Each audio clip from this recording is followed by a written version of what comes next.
英语学习系列，破解英语学习发音密码。好的，让我们直接进入正题。大家有没有过这种感觉？英文的发音简直就是毫无逻辑可言嘛，对吧？就像是你上一秒才刚背熟一个发音规则，下一秒马上就冒出像 put 和 but 这样的单词来打你的脸。如果你曾经被这些不按牌理出牌的单词气到不行，相信我，你绝对不孤单。这一切有时候看起来真的是一团乱，但如果我告诉你，英文发音其实一点都不随机呢？欢迎来到今天的解析。其实英文发音不仅不随机，它背后其实藏着一套密码，一套非常有系统的规律。一旦你看懂了这些规律，所有的拼读都会瞬间豁然开朗。这就是我们今天在解析中要带大家一起做的事情。我们不看那些会让人头痛的复杂图表或奇怪的符号，我们要一起找出那些简单一眼就能看懂的发音密码。好，那我们今天的路线图很简单，我们会先带大家认识发音密码，接着掌握短母音神奇的一规则，然后聊聊慵懒的弱母音有双重身份的子音，最后呢，一起解锁整个英文的核心发音。那我们就直接开始第一部分发音密码，接着进入第二部分，也是最基础的掌握短母音。说到短母音你只要学会这个，我敢说你就已经赢在起跑点了，因为这是绝大多数英文单字的绝对基础。我们今天的第一个规律，有些人称它为 CVC 规则，听起来有点学术，对吧？其实你就把它想象成是一个母音三明治就好了。也就是说，当你看到一个单一的母音被紧紧夹在两个子音中间的时候，它几乎100%都会发出它的短母音。你看，像我们常看到的 cat、red、sit 是不是都完美符合？很简单，对吧？这是一个你可以完全信赖、超好用的规律。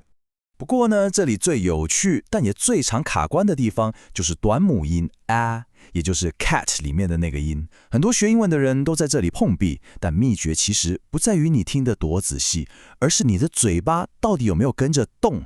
你需要实际去伸展你的脸部肌肉。来，现在跟着我做做看。第一步，把嘴巴张大；第二步，把嘴角往后拉，对，就像你要拍照准备微笑那样。第三步，大声说 apple。有感觉到嘴边肌肉紧紧的拉伸感吗？没错，这就对了，这就是发对这个音的关键。这个嘴型的小技巧超级关键哦，因为我们说中文的人很容易不小心把这个 a 发成有点像的音，所以像 apple 这样子的单字听起来就会变成apple， 这可是一个常见的大陷阱。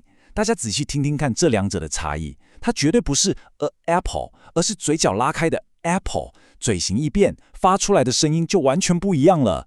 让我们快速复习一下这5个短母音，把刚学到的地基打稳。你可以跟着念念看 ：cat 里面的 a，red 里面的 a，sit 里面那个短促清晰的 i，hot 里面嘴巴张开的 o， 还有 cut 里面非常放松的 u。这5个发音在英文里绝对是无所不在的，把这5个音练好就没问题啦。打好地基后，我们来到第3部分，神奇的一规则。既然短母音大家都掌握了，太棒了！现在我们要来玩个像魔术一样的小技巧，这绝对是个 game changer， 它能帮你解锁一整套全新的长母音。你看看这个运作方式有多酷！我们拿一个已经认识的短母音单字，像是 cap， 发音是 cap， 但是现在仔细看，如果我们在字尾加上一个不发音的 e， 神奇的事情发生了，这个 e 就像有魔法一样，会越过去告诉中间那个 a 改变发音，于是 cap 瞬间就变成了 cape， 母音就这样从短音的 a 变成了长音的 a。 那你可能会问，长母音到底是什么？其实你早就知道了，长母音就是把母音在字母表上的名字直接念出来， A 就念 A，E 就念 E，I 就念 I，以此类推，字尾那个神奇的 E 就像是一个小开关，提醒你，嘿，大声念出我的名字。你看这组对比，从短音 I 的 dim 加上 E 之后，立刻就变成了长音 I 的 dime， 是不是很神奇？你可以再仔细听听这几组单字，明明就只是在字尾多了一个根本不发音的字母，整个字的念法跟意思就天差地远了。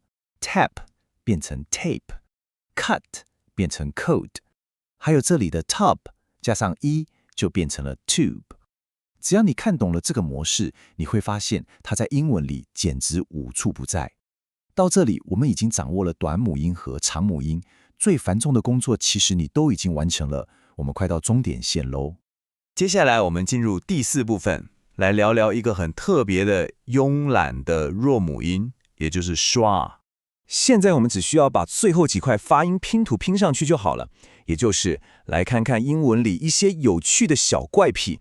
在揭晓最大的怪癖之前，这里有4个超级常见的母音发音，像是 book 里面的bird 里面的coin 里面的 oi， 还有 house 里面的 ow， 这些大家应该都不陌生，但接下来这个你可就要听好咯。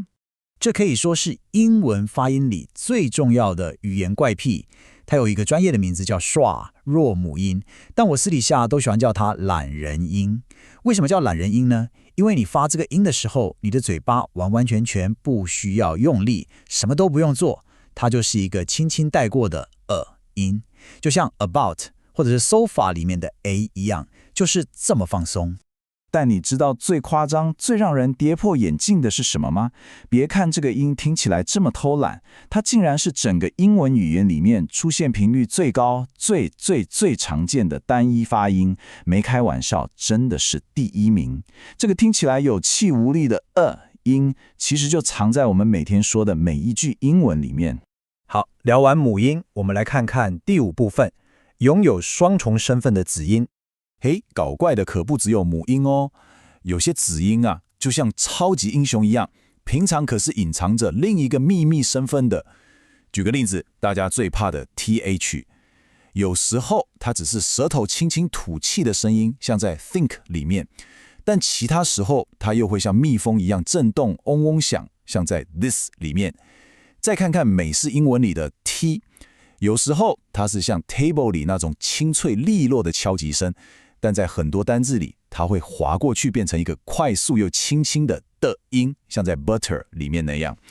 最后还有字母 s， 它可以发出像蛇一样的嘶嘶声，像 star， 也可以发出像蜜蜂一样的嗡嗡声，像 music， 是不是很有趣？终于，我们来到了第6部分，解锁核心发音。这就是我们今天的重头戏了。大家回想一下，我们刚刚看过了短母音神奇的长母音规则，还有那些特别的弱母音和子音怪癖。其实你现在已经把英文发音最核心的密码给破解了。那么把这些全部加起来到底是多少呢？准备好迎接这个哇的时刻吧。其实整个听起来复杂到不行、庞大无比的英文，全都是由差不多45个核心发音组合起来的而已。对，就只有这45个，而你刚刚就已经学会了构成其中绝大多数发音背后的系统逻辑了。当然了，要大家听完这短短几分钟的解析，马上就能讲出一口完美的英文，那绝对是不切实际的。我们今天的目标是想教给你一个框架，一个专属的解码环，让你能一眼看透那些藏在单字背后的规律。现在，真正的关键在于你接下来怎么做。你要带着这些规律去聆听、去模仿，然后充满自信的去练习，因为你终于明白这套系统到底是怎么运作的了。所以我想用最后这个想法来为今天做结。你现在已经拿到了钥匙，也成功破解了发音密码。现在唯一的问题是，拿到这把钥匙后，你打算先拿哪一个单字来试刀呢？赶快去练习看看吧。